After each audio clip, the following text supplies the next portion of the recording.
So I grew up in Brooklyn, and from a quite a young age, I had some really great teachers, and I was lucky enough to do they have a Saturday program at Juilliard, where I went for I think about 8 years, and then I was accepted to the college there, where I went for 4 more years. I studied with Robert Mann, and then when I finished, actually, I wanted to get very, very far away from New York, and just to see something else for a little while.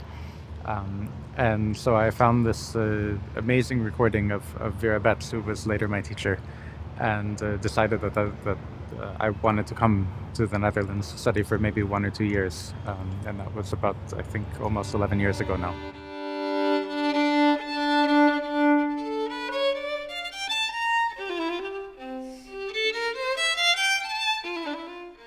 Well, it was a really great opportunity that they gave me this almost a kind of a carte blanche idea to come in with a few different programs and play here. Of course, I've known the hall for many years, playing with Asko, Schönberg, and doing many other things. So I kind of had an idea of what I thought would fit well here. So I think in the end I'm doing it ended up being, I think, 6 or 7 concerts. It's quite a lot.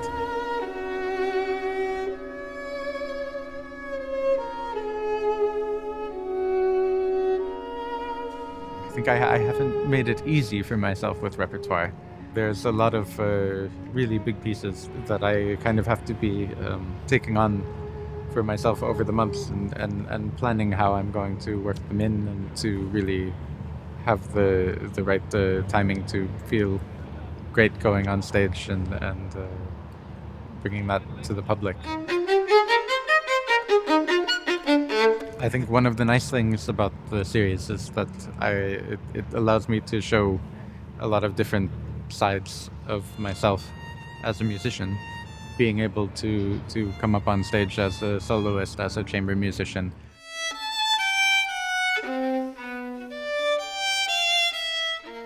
What's really nice about the hall is that it just feels really comfortable to play in. So I go out on stage and the acoustic is in such a way that I know that the audience is getting what I'm getting as well, which means that it has this very honest feeling for me. I mean, it's not a small hall, but it feels very close. That you feel like the audience is right there with you, hearing what you're hearing and coming along with you.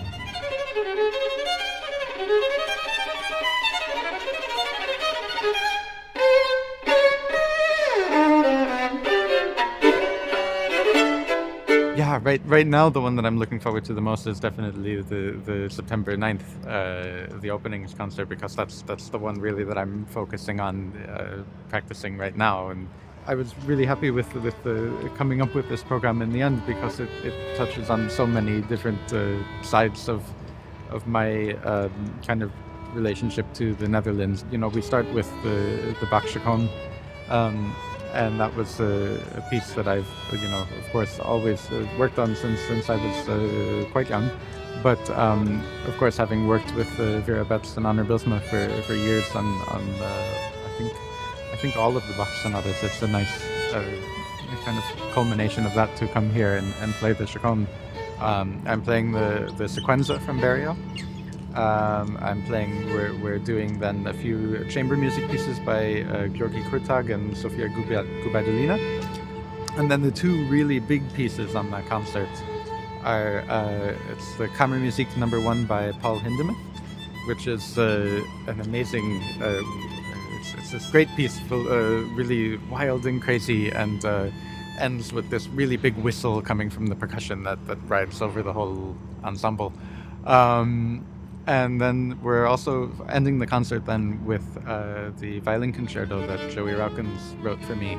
I guess we premiered it in 1 year ago.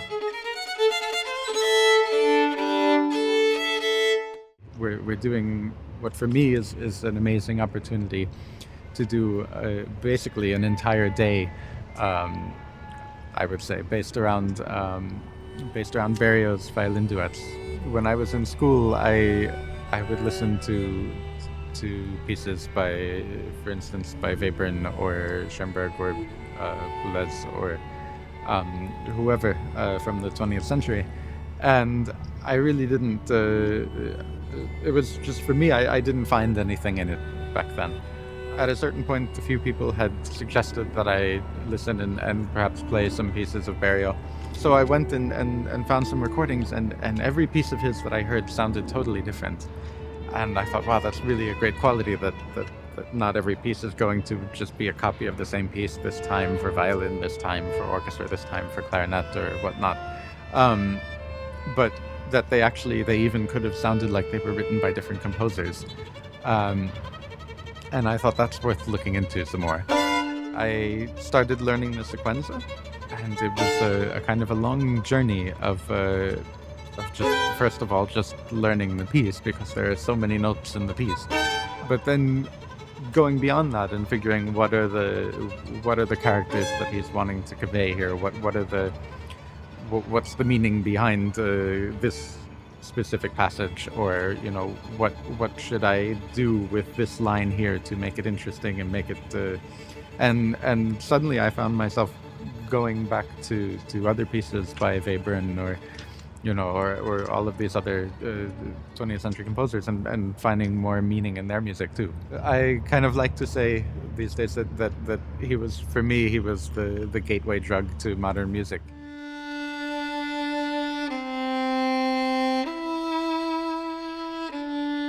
Ligeti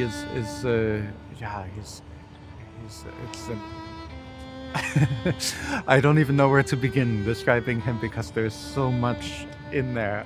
I was looking at the score at my part actually a few days ago for the violin concerto. In the fourth movement, he writes at one point at the end of the movement, he keeps telling you to get louder and louder, and then finally he tells you to play as loudly as you can. And then one line later he tells you to play even louder. And then at the very end of the movement, he tells you to play more than is possible. He writes, più che possibile. He really asks everything from the performers, not only in terms of volume, but also in terms of color, technique, character.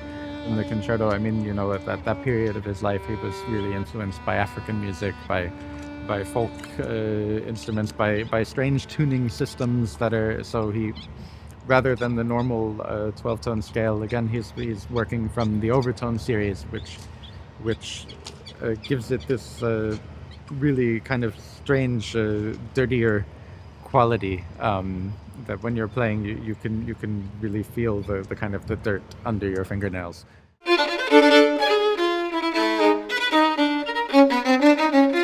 I had these commissions from Joey Roukens, from Kate Moore, and from Jan van der Putte. And they each came to work out in totally different ways how we created the piece.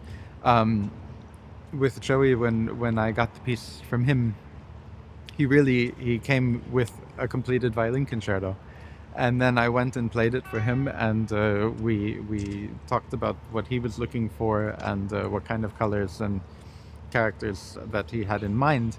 With Kate, when I played her piece, actually the piece itself is still going through transformations, but when I first got it from her, I got some sketches and I went and played it for her, and then there were some changes made to the piece, and then I came back a few days later, I think, and played it again, and then there were some more changes, and that's really interesting to see the thought processes of the composer as you're going through the piece, and that's something that we can't really do anymore with Brahms and Beethoven.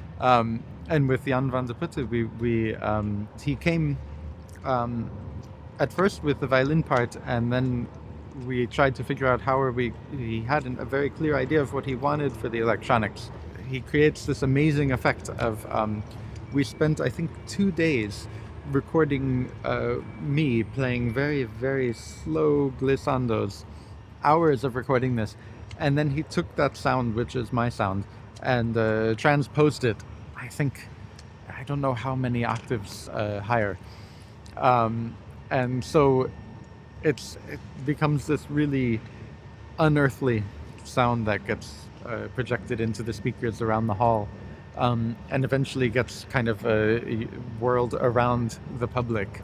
And then at the end, he takes my sound and adds tones underneath. So we had this very, very high things coming in the beginning, and at the end, I end up playing, what's normally impossible for a violinist, something like 12 or 15 note chords, because he takes the undertones from the notes that I'm playing.